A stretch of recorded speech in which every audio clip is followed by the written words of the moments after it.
Hello అండి, అందరికీ good morning. ఇదైతే ఒక లేజీ డే అండి. ఈరోజైతే మా వారు ఊర్లో లేరు. దానికోసం ఏం వంట చేయాలా, ఏం కూర చేయాలని ఆలోచిస్తూ కూర్చున్నాను.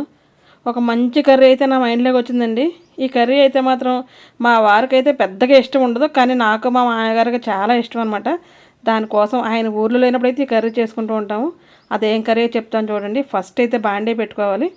పెట్టుకుని ఒక 2 స్పూన్ల ఆయిల్ అయితే వేసుకోవాలి. వేసుకుని దీంట్లో పోపు దినుసులు అయితే వేసుకోవాలండి. నేను కర్రీ వండేటప్పుడు ఈ కర్రీ ఏంటి అన్నది మీరు చూసి అయితే నాకు చెప్పండి. మీకు కూడా తెలిసింది లేదు నాకు తెలుస్తుంది కదా. గెస్ అయితే చేయండి. చాలామందికి అయితే తెలుస్తుంది, కొంతమందికి అయితే తెలియదు అది ఏంటండి అని కూడా అడుగుతారనమాట, తెలియని వాళ్ళ కోసం.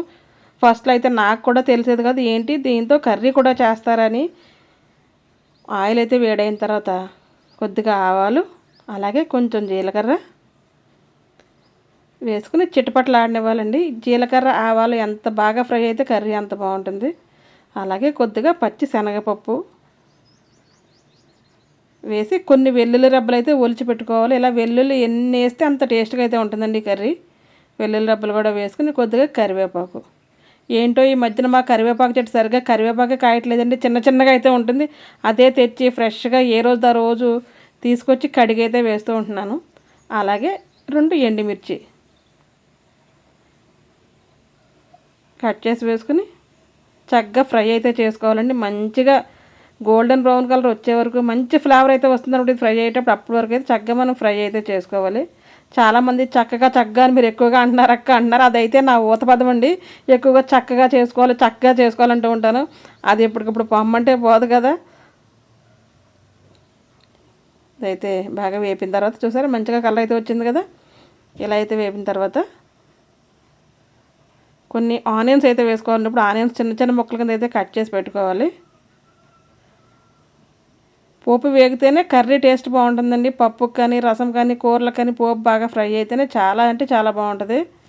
దీంట్లో ఒక బౌల్ అయితే ఆనియన్స్ అయితే వేసాం, మేము ఇద్దరమే కదా.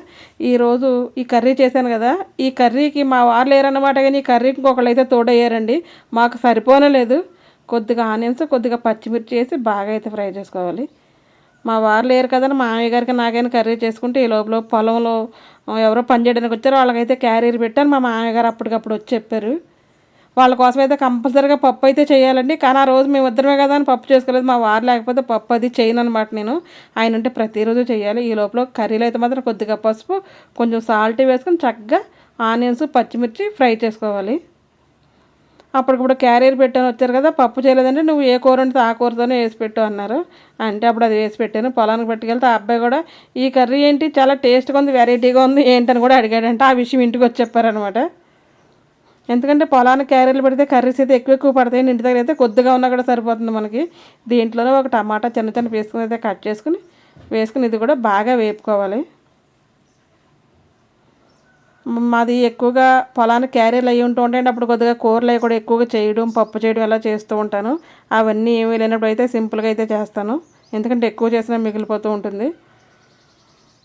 పొలానికి క్యారీర్లు ఉంటే మాత్రం ఎక్కువగా చేయాల్సి ఉంటుందండి. అది పొలం పనులు చేసుకున్న ప్రతి ఒక్కరికి అయితే తెలుస్తుంది. చేలో కూలీలు అదే వస్తూ ఉంటారు కదా, వాళ్ళందరికీ కూడా ఎప్పుడన్నా అవసరం అయితే కర్రీ కావాలంటారు, లేదంటే ఆవకాయ పచ్చడి అది కావాలంటారు. అవన్నీ అయితే పెట్టి బాక్స్లో మా వారు తీసుకెళ్ళి ఇస్తూ ఉంటారండి వాళ్ళకి. ఈ లోపల మనం మాట్లాడుకున్న లోపల చక్కగా అయితే ఫ్రై అయితే అయిపోయింది కదా.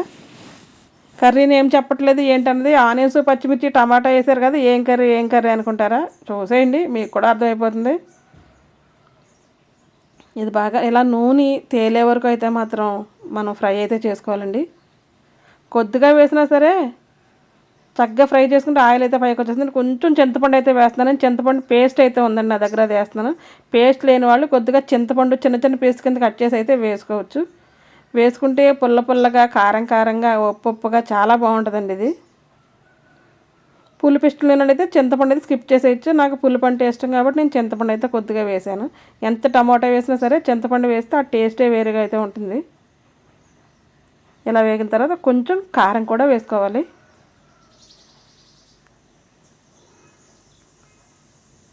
కారం కూడా వేసి ఇది కూడా పచ్చివాసన పోయే వరకు వేపుకోవాలండి. ఇలా వేయించిన తర్వాత బాగా వేగిపోయింది కదా, ఇప్పుడైతే ఒక గ్లాస్ వాటర్ అయితే వేసుకోవాలి.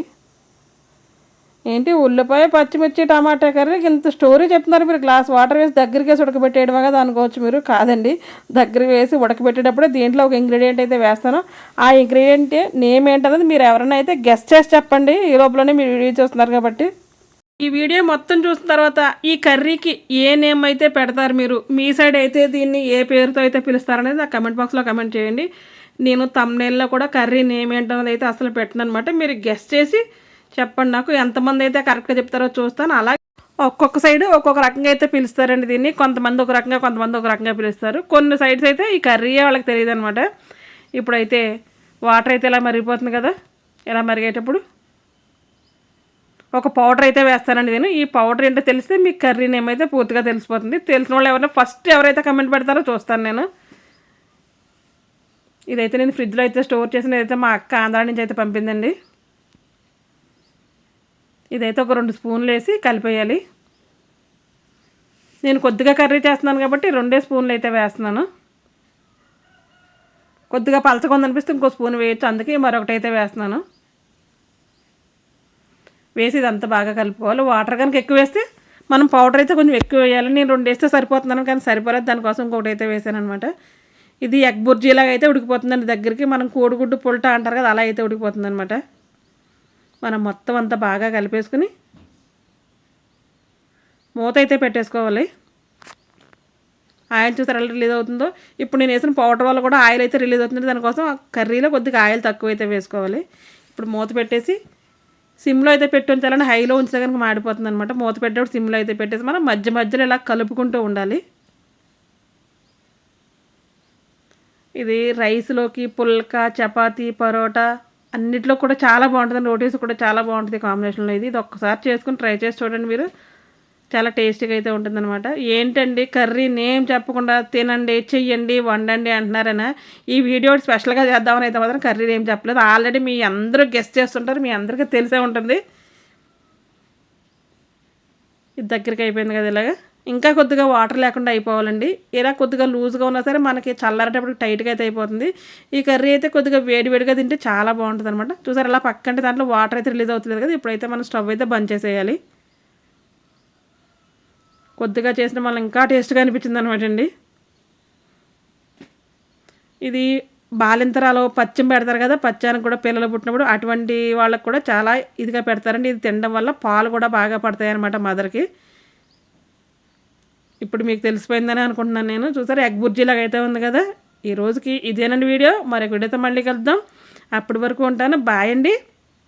ఎవరైనా నా ఛానల్ ఫస్ట్ టైం చూస్తుంటే తప్పకుండా సబ్స్క్రైబ్ అయితే చేసుకోండి. ఆల్రెడీ నా ఛానల్ చూస్తూ కూడా చాలామంది సబ్స్క్రైబ్ అయితే చేసుకుంటలేదు. ప్లీజ్ దయచేసి సబ్స్క్రైబ్ అయితే చేసుకుని చూడండి. ఈ వీడియో నచ్చితే కనుక లైక్ చేయండి, షేర్ చేయండి, కామెంట్ కూడా చేయండి. ఎవరు ఫస్ట్ కామెంట్ చేస్తారో చూస్తాను. Okay bye, thank you.